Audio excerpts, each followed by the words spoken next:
Sir મેં ઘણું એવું વાંચેલું પણ છે કે ઓટિઝમની બીમારીઓ એમને બહુ સ્ટ્રિક્ટ ડાયટ્સ આપવામાં આવે છે. એવું કહેવાય કે ડાયટથી એમનું ઓટિઝમ કંટ્રોલ થઈ શકે. તો એ વાતમાં કોઈ સેન્સ ખરો કે? એટ પ્રેઝન્ટ એવા રિસર્ચિસ છે કે ગ્લુટેન ફ્રી ડાયટ અને કેસીન ફ્રી ડાયટ એ બે ડાયટ ફોલો કરવામાં આવતા હોય છે ચાઇલ્ડને.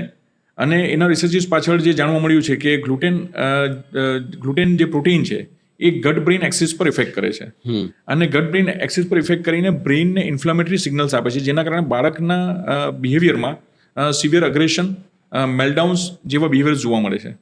જ્યારે બાળકને આવી રીતના રિસ્ટ્રિક્શન આપણે આપતા હોઈએ છીએ ત્યારે ઓટિઝમના ચાઇલ્ડમાં રિસ્ટ્રિક્શન આપવાથી સર્ટેન બિહેવિયર્સ કંટ્રોલમાં આવી જાય છે કે જે અગ્રેશન્સ છે, જે મેલડાઉન્સ છે એ ઓછા કરી શકાય છે.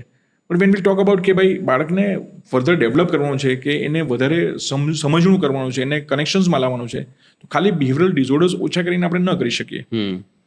બિહેવિયરલ ડિઝોર્ડર્સ એ એનો પાર્ટ છે, right. It's not a complete treatment of that. એટલે ખોરાકના કારણે casein free, gluten free diet કરવાથી ડેફિનેટલી એ તમે બાળકના વ્યવહારને, વર્તનને થોડું ઘણું શાંત, કામ ડાઉન કરી શકો. હોમિયોપેથિકલી જ્યારે હું જોઉં છું તો મારા ટ્રીટમેન્ટમાં હું બાળકોને હું એવું માનું છું કે હોમિયોપેથી જો મેડિસિન હોલિઝમ પર ઇફેક્ટ કરતી હોય તો without રિસ્ટ્રિક્ટિંગ the food also a સારું કરવી જોઈએ.